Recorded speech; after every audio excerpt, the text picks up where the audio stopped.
Vas-y. Maintenant, vous allez bien écouter mon papa. Hein.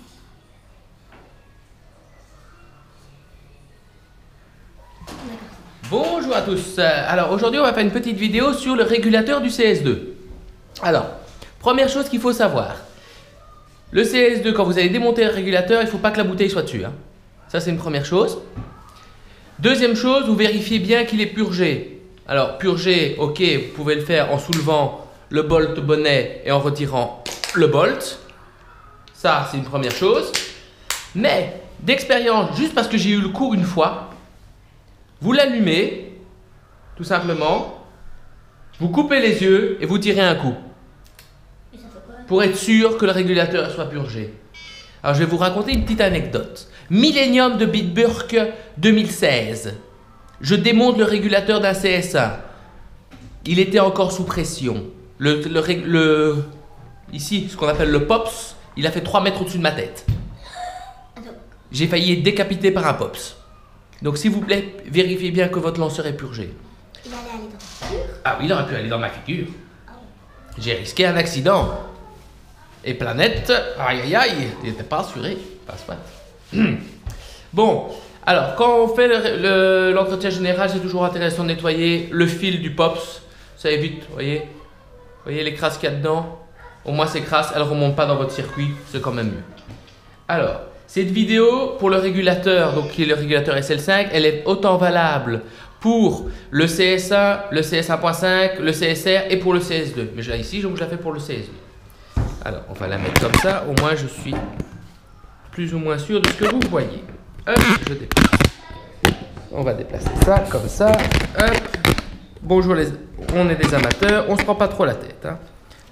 Alors, ouais, c'est nickel, on voit bien. Donc, dans un premier temps, vous dévissez les deux vis qui sont en dessous.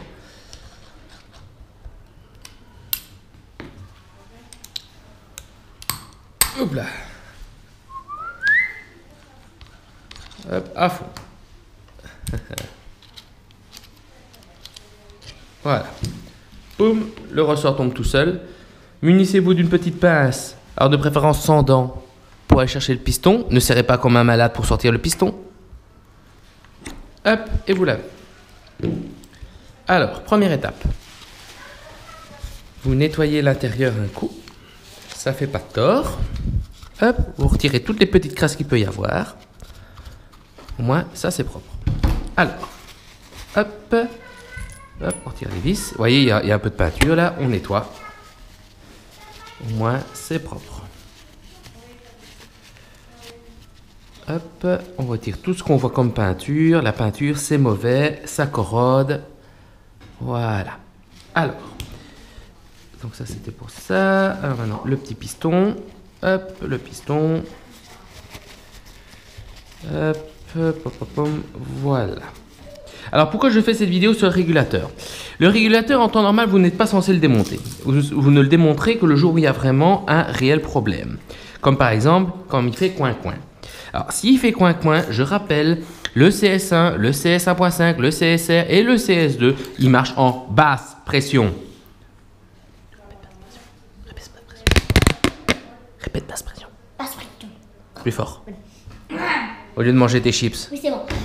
Basse pression, à basse pression. Parce que si c'est pas basse pression, elle va à la basse pression, elle va pas à la basse pression. Merci. Voilà. Donc, basse pression, absolument. Alors, changez si quand il fait coin-coin et que vous dites, ah zut alors, donc je change mon preset, pas de problème, changez votre preset, mais il continue à faire coin-coin. Pourquoi?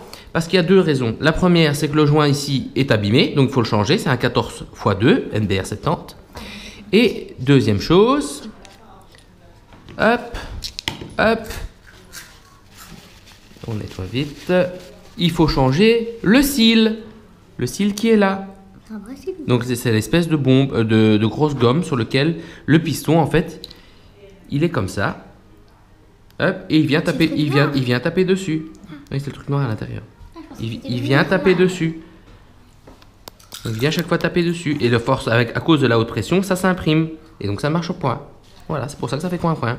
Bon, ici, j'ai pas à le changer parce qu'il n'a absolument rien le lanceur, donc je ne le change pas. Voilà. Alors, oui, ça fait vraiment coin-coin. Oui, mais ça fait coin-coin. Alors, sachez un truc. Ici, il y a un joint, là, à l'intérieur. C'est le joint 0,8. Alors, si vous faites un entretien complet du régulateur, donc changez le joint ici, changez le cil, et vous dites, oh, mais je vais changer aussi le joint dans lequel le piston va et vient. Oui, parce que le piston, il fait ça. Il va et vient dans son petit trou. Donc, il y a un frottement dessus. Alors, sachez que le retirer, c'est très facile, mais le remettre, mettre un autre, c'est galère. Hein. Ça, je vous le dis, remettre un nouveau, là, c'est galère. Donc, s'il vous plaît, faites ça, demandez à un tech de le faire. On a nos petits trucs pour le faire, mais c'est vraiment galère. Hein. Oui, c'est vraiment sérieux, c'est galère. Alors, donc, s'il fait coin-coin, je répète, le joint du piston, le cil, c'est suffisant. Entretien complet, vous changez le 0,8 en plus et vous serez tranquille. Voilà. Hop, je nettoie encore un petit coup pour la forme. Voilà. Alors, maintenant, on va le remonter. Alors, s'il vous plaît, remontez un peu comme suit. Hop, je remets un peu de graisse sur le petit joint là. Je mets la pièce déjà dans le pop et je la visse. Parce que si je ne la visse pas, ça va pas aller. On ne sera pas vissé cette pièce-ci entièrement. Alors, ici, à l'intérieur, essayez de mettre un peu de graisse. J'ai dit un peu, hein, pas tartiner. Hein. Moi, je prends une clé Allen pour faire ça. Hop. Hop. Et j'en dépose un peu à l'intérieur. Voilà. Hop. Je viens par au-dessus et je visse. Tac, tac, tac. Alors, vous allez me dire, mais le joint 8, comment tu fais pour le graisser? Alors, je prends le piston. Donc, je graisse fatalement son joint principal. C'est logique. Et effectivement, Lisa, je mets au bout. Donc, je mets bien la graisse là et je le tartine la pointe du piston. Et ouais, c'est qui la pro? Bah, c'est Lisa. Lisa savait déjà la réponse. Hop, après, donc, avec la graisse que j'ai ici sur les doigts, je passe à l'intérieur du corps, un peu pour la bonne forme. Je commence par mettre le piston. Hop, je n'oublie pas le ressort. Hop. Alors, de nouveau, avec la graisse que j'ai encore sur les doigts, je mets ça sur les joints externes là qui ne bougent pas. Ils n'ont pas besoin d'être tartinés. Hop, et après, je remets dedans. Voilà. Hop. Hop. Et hop. Alors, pour visser, je ne visse pas une à fond. Donc, j'avance un peu. Hop, je sens une résistance, j'arrête. Je passe à la deuxième. Et celle-là, par contre, je vais plus loin. Pourquoi? Parce que comme il y en a deux, je visse en étapes. Pour éviter un déséquilibre. Hop. Et quand c'est contre, vous voyez, c'est contre, j'arrête. Je n'essaie pas de forcer plus loin. Voilà. Alors, le souci maintenant, c'est que comment vous allez savoir votre vélocité?